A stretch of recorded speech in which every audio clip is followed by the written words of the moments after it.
راديو إيرنا راديو إيرنا كاب كتما باريس محلالف لإرتوران غازت إنياتا زدالو نتا راديو واشنطن بصوى قدوس أبن أنطونيوسن كالوتنا إمنتن بوليتيكان أسراتن كفتح الصوع سفيح سلام وسلف نمكيادي ودبالو جيبوتي أنصار بريزيدنت اسماعيل عمر قال له نكلت معلتا استقايدة تقامو داقم كجوهار كم زغل تقليسو سعود عرب أب تاريخها نمجمري أوان سبورتاو قلس دك أنستيو أنجيدا آمانيل قرمايه سلام أب كل خرنات عالم تركبو بمنقدي ساتلايت انترنتن حتصير معبلن التكتاتلونا كبرى سماتي لومي سوني 4/11 كلتشحن 19 نايز ساعت زي مدباتنا كتكتاتلو بخبرين عدمنا ناب زرزر نايزي أقدمنا زسمعناكم أرستازينا كنسكرينا هذه إذاعة إرنا باتريارك أرثوذكس توادو بيت كريستيان إرترا بتصوى قدوس أبو أنطونيوسن كالوتنا إمنتن بوليتيكان أسراتن كفتح الصوع سفيح سلام وسلفي أب واشنطن مكياد مدلات يودبالو أتي مقاوحي ذكرو بزبل مريح تقسي نعربي شمون تحدار زكايد سلام وسلفي بمنبره ببسنا قرسب كتاز تتصوع خوينو كابز تفلاليا كتماتات أمريكان كالوت هاجراتن زي تأخاقبو إرتراوان كساتفو تسبيت يقبر أقدمو أب نيويوركن كبابي أنزركبو إرتراوان بتصوى قدوس أبن أنطونيوس كام محيور كفتح الصوع سلام وسلفي أب أقات أمي مبل 74 عمد ممسرات حبرات هاجرات أب 24 تكمتي أب كترنا يتودب مكيادوم يذكر اتسلماو سلفي باسم أبو أنطونيوس دا يتصوع عنبر نخلهم نايحلنا أسرات زوكليو كبلو كهنايتا أب نيويورك تركب بيت كريستيان قدس جبريل كاشي اسكندر نريدي إرنا حبيروم أب كالوت كتماتات أمريكان إيروبانون ببقوانو تمساسال سلفتات يكايد كمزالله يفلت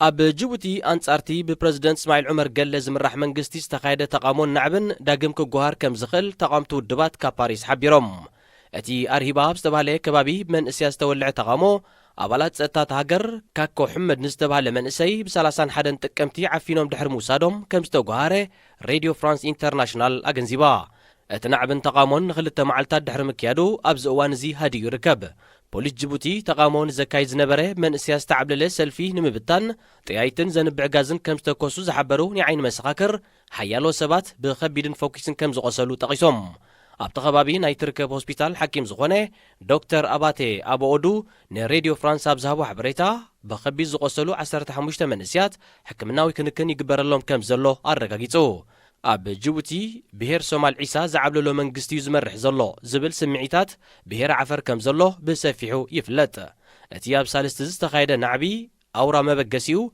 أب كبابي أرهبا زركبو تولادو بهير عفر زخون منسيات أنصارتي كبهير سومال عيسى زخونة بريزيدنت اسماعيل عمر قال زي قنع سلام وسلف نمودب أبزوت أنو الأوان كم زتا قوهاره حيالو وقنات تاقر يردو منقس جيبوتي أبتي أب حدن كلتن حدار استخايدة تقامون نعبن زودبون استساتفون يوم زبالهم حيالو منسيات أسيرو كم زلو باريس مدبرهم تقامتو الدباتي وقصو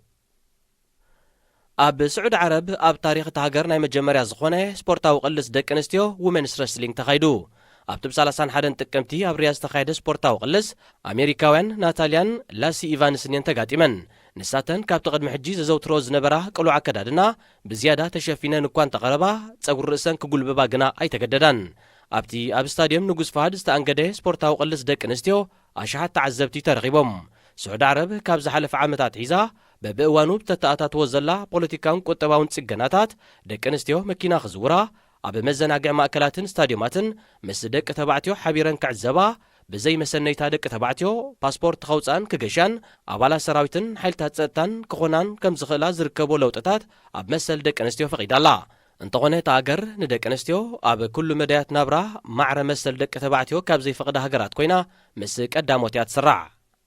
زينا أبزي فتسم راديو إيرنا راديو إيرنا كاب كتما باريس محلالف لإرتوران غازت إنياتا زدالو نتا راديو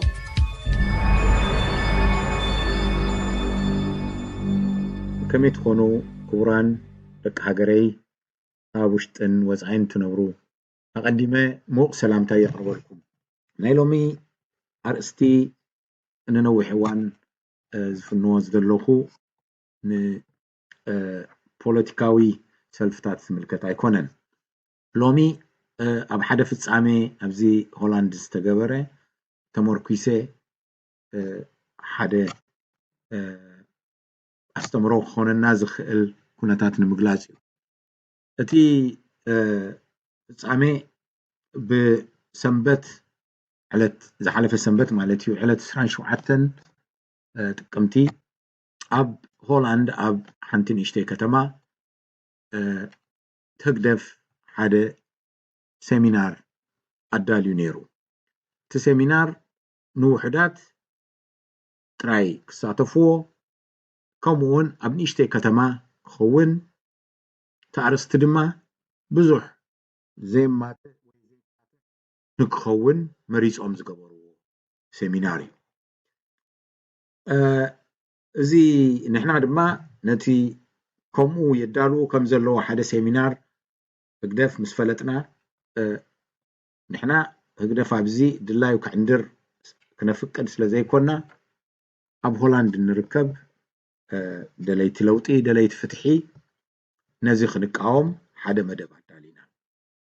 እዚ እቲ ዝሓለፈ ሰሙን ዝነበረ ነዚ ሕጂ ንዛረበሉ ዘለና መንቀሊ ዝኾነ ፍጻሜ እዩ ሕጂ እቲ ፍጻሜ ግን መወዳእታ መደምደምታ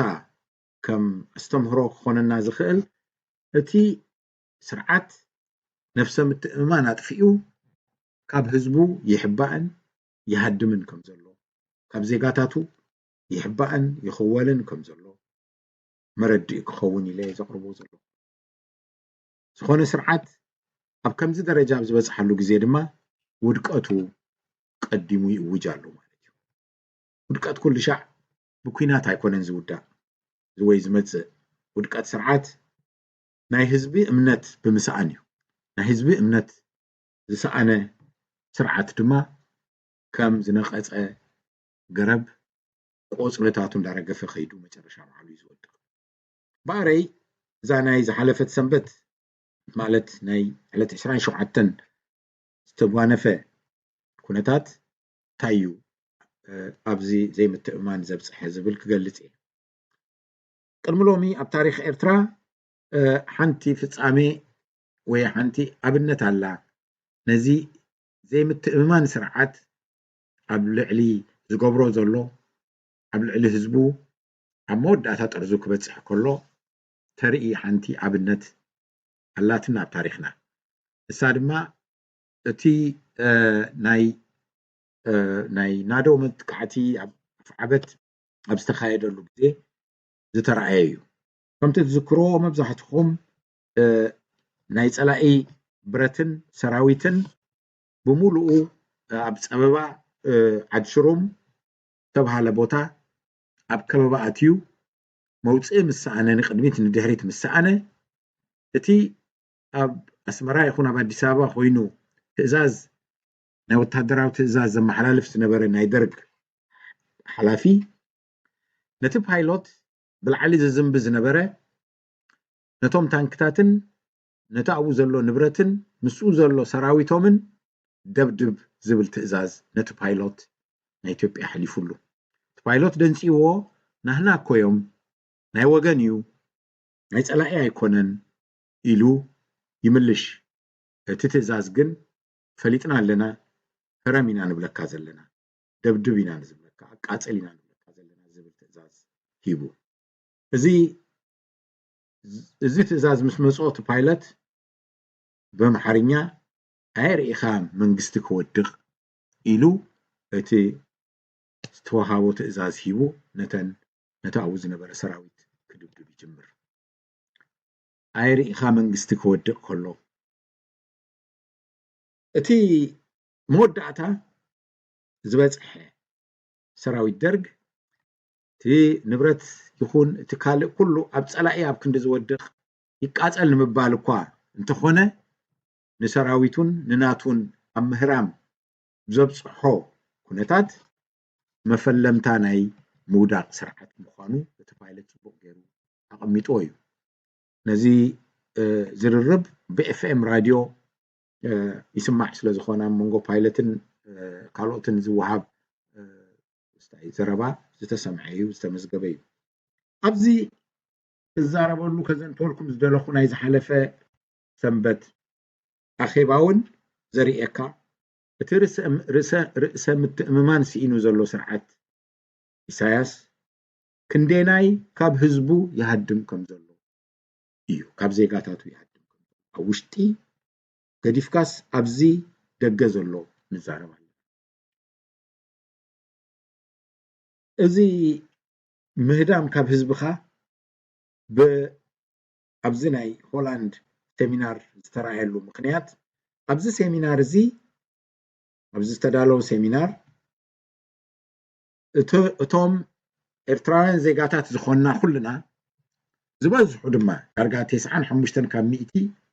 እዞም መንእሰያት ንህዝቦም ኣገልጊሎም ተዋጊኦም ኩሉ ግቡኦም ገይሮም ካብ ሃገር ካሃድሙ ዝተገደዱ መንእሰያት ሃገራዊ ኣገልግሎት ንሳቶም ኣብታ ኣኼባ ክንሳተፍ ንደሊና ዝብል ጠለብ ብመገዲ ምምሕዳር ከተማ ብመገዲ ፖሊስ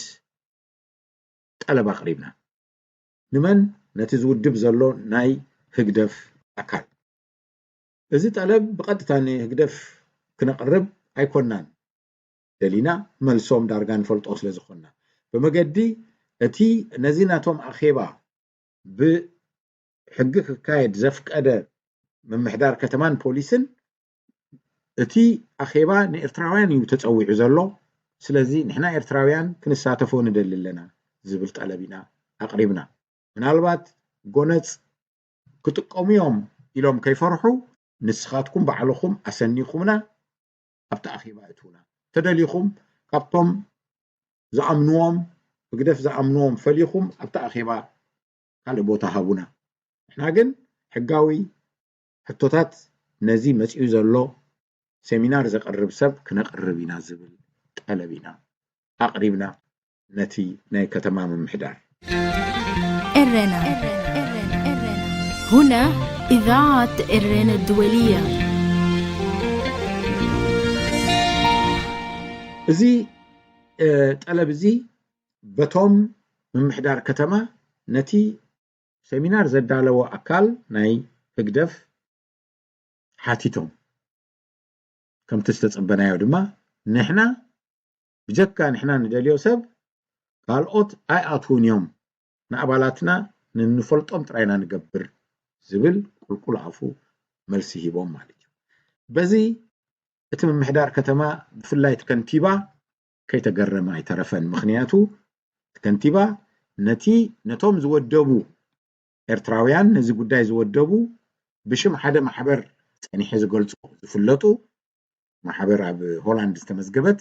ግን ህግደፍ ዘገልግሉ ነቲ ኣብ ወንበሮም ይኹን ነቶም ሓለፍቲ ኣብ ቤት ጽሕፈቱ ፀዊዑ ብክብሪ ወሓቲትዎ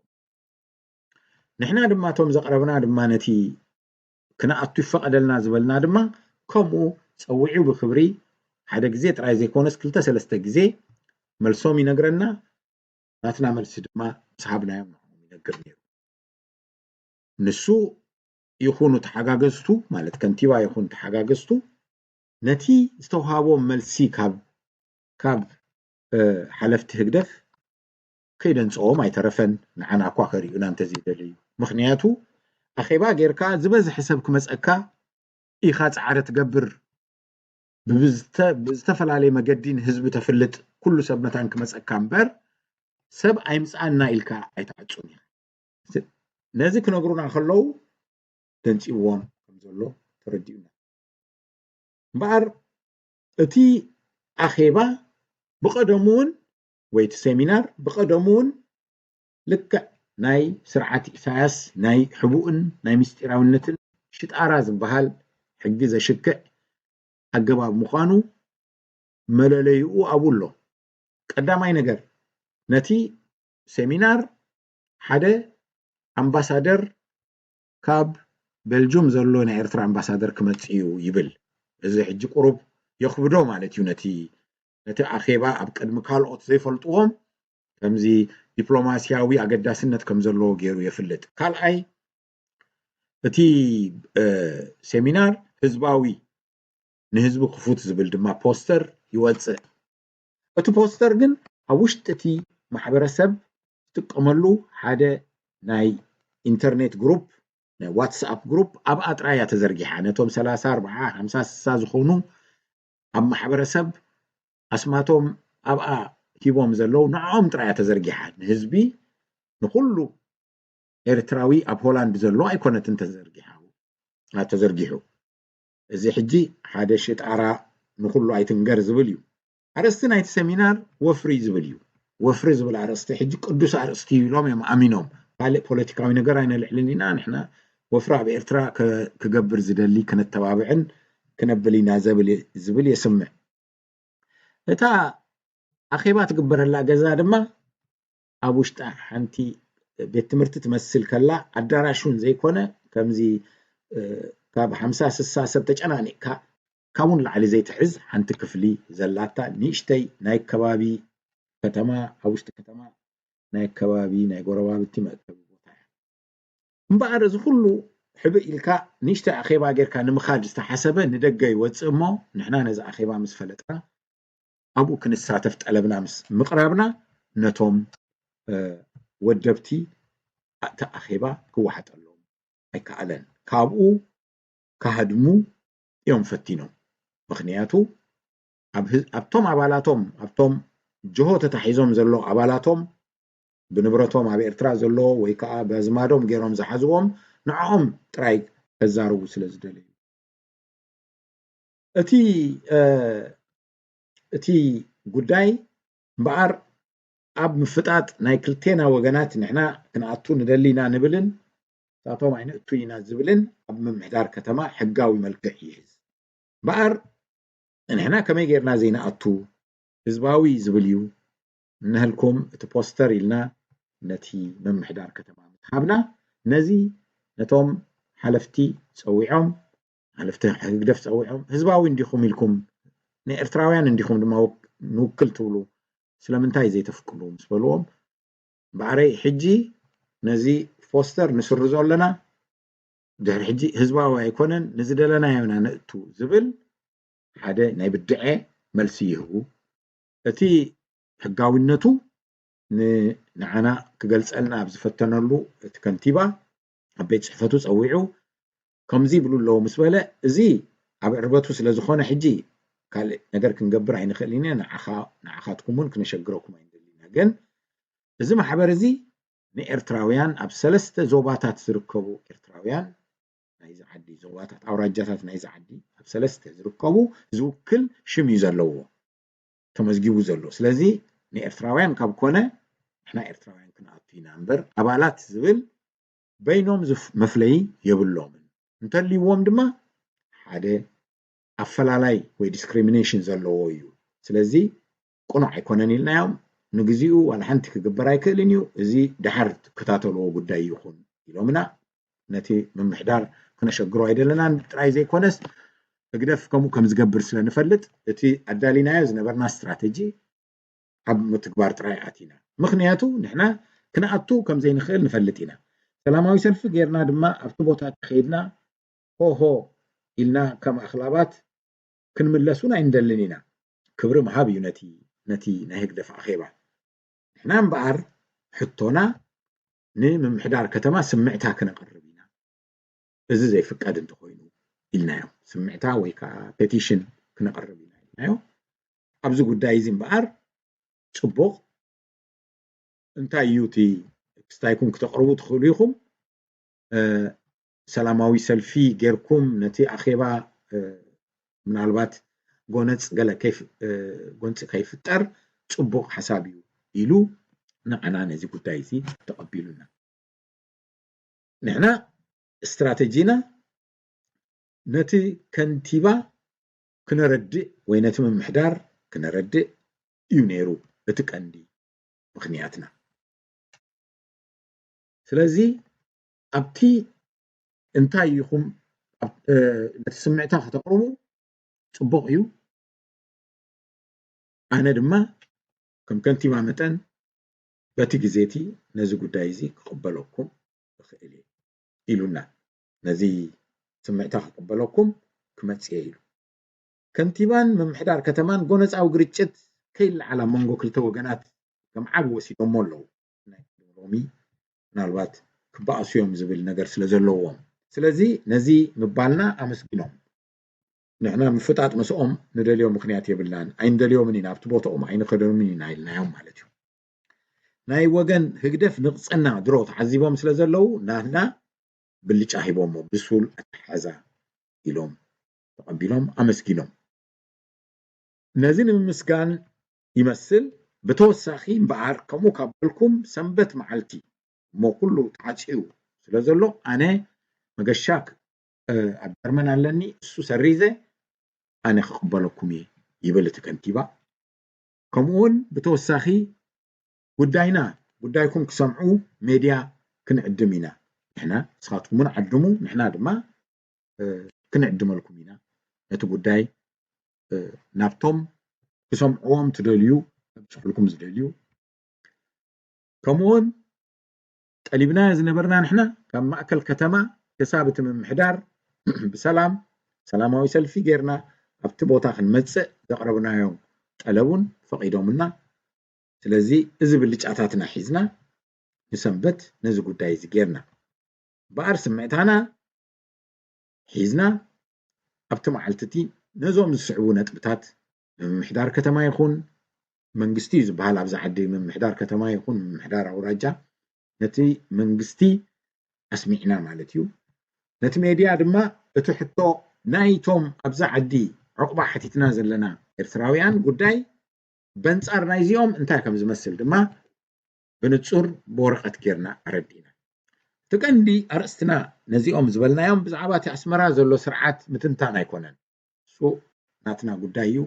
ተደልዮም ድማ ብመገዶም ይፍለጥ ንሕና እንደሊ ዘለና እዚ ኣብ ሆላንድ ብዝተመዝገበ ብሽም ማሕበር ተመዝጊቡ ሕጋውነት ለቢሱ ዘሎ ንህግደፍ ዘገልግል ዘሎ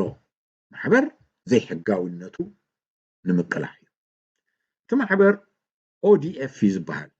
ንሰለስተ ኣስማት ንሰለስተ ኣውራጃታት ኣስማት መበገሲ ሕፅሮ ተፅሑፍ እዩ በዞም ዝስዕቡ ነጥብታት እምበኣር ከም ንኸሶም ዘይሕጋውነቶም ከም ነመልክት ዘለና ኣፍሊጥና ቀዳማይ ኣብቲ ውሽጢ ንህዝቢ ኢሎም ዝፀውዕዎ ኣኼባ ብምምሕዳርን ብፖሊስን ተዓጅብና ብሰላም ክንሳተፍ ዝሓተትናዮ እቲ ንማሕበር ኤርትራውያን ዝቆምኩ እየ ዝብል ዘሎ ማሕበር ODF ከም ዝነፀገና ብርእቶና ጥራይ ካብቶም ካልኦት ኣፈላላይ ይገብረና ከም ዘሎ ከም ገበን ኣመልኪትና እዚ ብርእቶ ኣፈላላይ ምግባር ካብቲ በዓሌት ኣፈላላይ ወይ ብፆታ ኣፈላላይ ወይ ብካልእ ብሕብሪ ኣፈላላይ ኣይፍለን እዩ ብርእቶ ኣፈላላይ ዝበሃል ወይ ዲስክሪሚኔሽን ናይ ሆላንድ ክቡር ሕጊ እዩ ኣንጻሩ ምቅላስ ኣርቲክል ሓደ እዮም አንቀጽ ሓደ ናይቲ ቅዋሞም እዩ ርእቶኻ ናይ ምግላጽ መሰል ክቡር እዩ ማንም ሰብ ብርእቱ ብዝህቦ ርእቶ ክኽሰስ ወይ ኣፈላላይ ክግበረሉ ምግላፍ ክግበረሉ ኣይፍቀድን ይብል እዚ ሕጂ ቀዳማይ ዝገብሩና ዘለዉ ማለት እዩ ምክንያቱ እዚ ማሕበር ኣብቲ ተመዝጊብዎ ዘሎ ሕጋውነቱ ንኤርትራውያን ተቐማጦ ሆላንድ ኣብዘን ሰለስተ ኣውራጃታት ዘለዉ ንውክል ኢና ዝብል እዩ ንመን እዮም ዝውክሉ ዘለዉ ንዓና እዮም በቲ ሆላንድ ዝፈልጦም ንሳቶም ግን ናይ ህግደፍ ስለ ዝኾኑ ናይቲ ስርዓት ኢሳያስ ተኣዘዝቲ ስለ ዝኾኑ ግን ኣና ኣፈላላይ ይገብሩ هذه إذاعة إرنا هنا إذاعة إرنا الدولية تقال أي تقربنا لهم كسي نتوم بتحدى وجن نتوم أبالاتهم نتوم أساسيتي زبالو محبر بتحدى وجن نزي بقول باب ODF محبر نسرعة إساس ዘገልግሉ ከለው በቲ ካልእ ወገን ድማ ከም ውልቀ ሰባት ካብ መንግስቲ ሆላንድ ናይ ዕቁባ መሰልን ደገፍን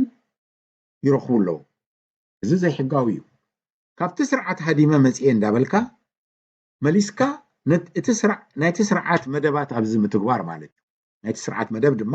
ማለት ናይቲ ስርዓት ወኪል እቲ ኣምባሳደር ኣብ ቤልጅየም ዘሎ ኣብዚ ብምምፃእ ካልኣይ ነገር ነቲ ስርዓት ዘገልግል ናይ ወፈራ ይኹን ናይ ወፍሪ ይኹን ናይ ካልእ ነገር ምስባኽ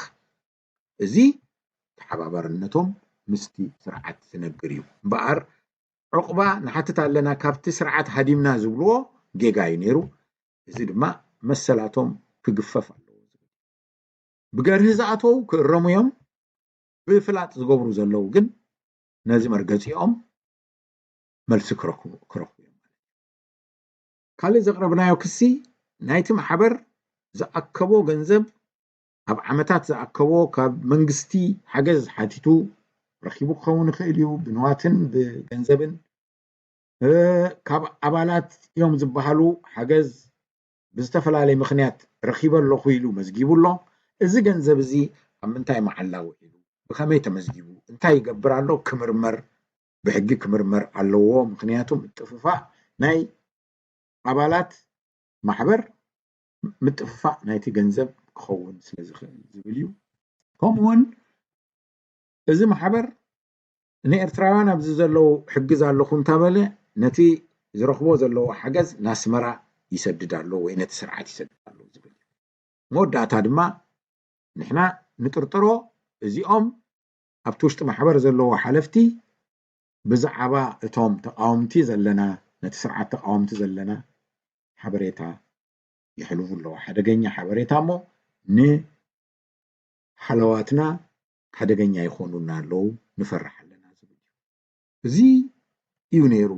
እቲ ስምዕታና ኣብ ዝተፈላለዩ ናይ ዝከባቢ ጋዜጣታትን ራድዮታትን ቴሌቪዥንን ድማ ተቃሊዩ እዚ ዋላ ነቃልዓዮም እምበር ኣብ ቅድሚት ካልኦት እቲ ንዓና ግን ኤርትራውያን ከም ዓብ ትምህርቲ ኮይኑና ዘሎ ናይዚ ውድቀት ዘርኢ ዘሎ ስርዓት ናይ ውድቀቱ ምልክት ምስቲ ቀደም ዝነበረ ቅድሚ ናፅነት ብፍላይ ዝነበረ ናይ ሰውራ ውድባት ባህሪ ኣንጻር ዘሎ እዩ ማለት ቀደም ሰብ ይምፃኣኒ ኢልካ ህዝቢ ምንቃሕ ቀዳማይ ኢኻ ትገብሮ ኣብ ወፃኢ ብፍላይ ኣነ እውን ኣብ ወፃኢ ብመደበይ ኣብ ወፃኢ ንነዊሕ ዓመታት ስለ ዝገበርኩ ኣብ ግዜ ሰውራ ዝፈልጦ ብዝተኻእለ መጠን ዝኾነ ኤርትራዊ ዝኾነ ወፃእተኛ ዋላ ኣብቲ ናይ ለውጢ መደብ ማለት ናይ ምሕራር ኤርትራ ሕቶ ከም ዝሳተፍ ምግባር እዩ ነይሩ ናይ ብሓቂ ናይ ህዝባዊ ግንባር ኣባላት ምርካብ ቀዳማይ ደረጃ ትህቦ እኳ እንተኾንካ እሱ ምስ ዘይርከብ ዋላ ካልኦት ኣባላት ህዝባዊ ግንባር ከይኾኑ ግን ብኤርትራዊነቶም ገለ ከበርክቱ ዝደልዩ ብኩስኳስ እሶም ዝሳተፍሉ መደብ ምቕራብ ቀዳማይ ነይሩ ከምቲ ትፈልጥዎ ቦሎኛ መወዳእታ መልክዑ ዝሓዘሉ ምክንያት ኣብ ክንዲ ከም ኣኼባ ናይ ሓፋሽ ውድባት ጥራይ ዝኸውን ከም ቀደም ዝነበሮ እሞ ከም ወከልቲ ህዝባዊ ግንባር ጥራይ ዝሳተፍሉ ኣኼባ ዝኸውን ወይ ኣጋጣሚ ዝኸውን ንህዝቢ ክፉት ክኸውን ተባሂሉ ንመጀመርያ ግዜ ኣብ ኤርትራ ቃል ፌስቲቫል ዝብል ክንሰምዕ ዝጀመርናሉ ፌስቲቫል ይኹን ተባሂሉ ፌስቲቫል ዝኾነሉ ምክንያት ኣብታ ኣኼባ ዘይሳተፍ ዓመታዊ ኣኼባ ዘይሳተፍ ህዝቢ መፅኡ ክራኸብን ክዘናጋዕን ንዕኡ ይኸውን እዩ ዝበሃል ነገር ክኸስብን ይገበር ተባሂሉ ዝተገበረ ኣብኡ ድማ ቀደም 3-400 ሰብ ጥራይ ዝከበሉ ዝነበረ ናይ ቦሎኛ ክሳብ 10,000 ዝበፅሕ ዝኾነሉ ምክንያት ህዝቢ ናይ ሰውራ ደጋፊ ክኸውን ብዝኾነ ይኹን ነገር መፂኻ ምፃኒ ከረዳእካ ዝበሃለሉ ግዜ ኩልና ንፈልጦ ነይሩ ሎሚ ኣይትምፁና ኣይንደልየኩምን ኢና ዝበሃለሉ ኣብ ኩሉ ዓለም እዩ ኣብዛ ሆላንድ ዝተገብረት ናይ ትማልካ ኣይኮነን ኣብ ዝኾነ ቦታ ተቃዋሚ ዝኾነ ኣይኣቱን እዩ ተቃዋሚት ስርዓት ዝኾነ ኣይኣቱን እዩ ዝተፈለየ ርእይቶ ዘለዎ ሰብ ቀልጢፉ ነቲ ሕቱኡ ከም ዘሕፅሮ እዩ ዝግበር ምህዳድ ወይ ከዓ ምፍርራሕ ይግበረሉ እዩ ንጣር ዝኣተው ደፋራት ሕቶ ክሓቱ ከለዉ ቀልጢፉ ምፍርራሕ ይግበረሎምን ይግለፉን ነይሮም እኩባት ብዙሓት ነፍሶም ዝተኣማመኑ ክንኣቱ ክብሉ ግን ተሰሚዑ ኣይፈልጥ ስለዚ ሕጂ ውድቀት እዚ ስርዓት ብከምዚ ክነካይዶ ዝከኣለሉ መድረክ በፂሑ ምህላው እዩ እዚ ስርዓት እዚ ዕርቃኑ ተሪፉሎ ብፖለቲካ ብሓይሊ ገና ክኸውን ይኽእል እዩ ብፀጥታ ብምፍርራሕ ይኸይድ ኣሎ ብእምነት ናይ ህዝቢ ግን ኣብ ውሽጢ ይኹን ኣብ ደገ ዕርቃኑ ተሪፉሎ እዚ ዓብ ትምህርቲ ኮይኑና ኣሎ ኣብዛ ዝሓለፈት ናይ ሰንበት ፍጻሜ ንምባል እቲ ትምህርትና ወይ እቲ ክንቀስሞ ንኽእል ትምህርቲ እዚ እዩ ክንብል እዩ ውፅኢት ናይቲ ዝገበርናዮ ምቅላዕን ክስን ኣይኮነን ኣብዚ ከቕርቦ ደልየ ዘለኹ እሱ ኣካል ቃልስና እዩ ግን እዚ ስርዓት እዚ ኣይርኢኻ መንግስቲ ክወድቕ ዝተባሃለ ብግዜ ደርጊ ኣብ ከምኡ ኩነታት በፂሑ ከም ዘሎ ንምግላፅ እዩ ንምርዳእ እዩ እንደገና ክብሮም ዳፍላየ ዝወድዓንኩ ሬድዮ ኤረና ሬድዮ ኤረና ካብ ከተማ ፓሪስ ዝመሓላለፍ ብኤርትራውያን ጋዜጠኛታት ዝዳሎ ነፃ ሬድዮ እዩ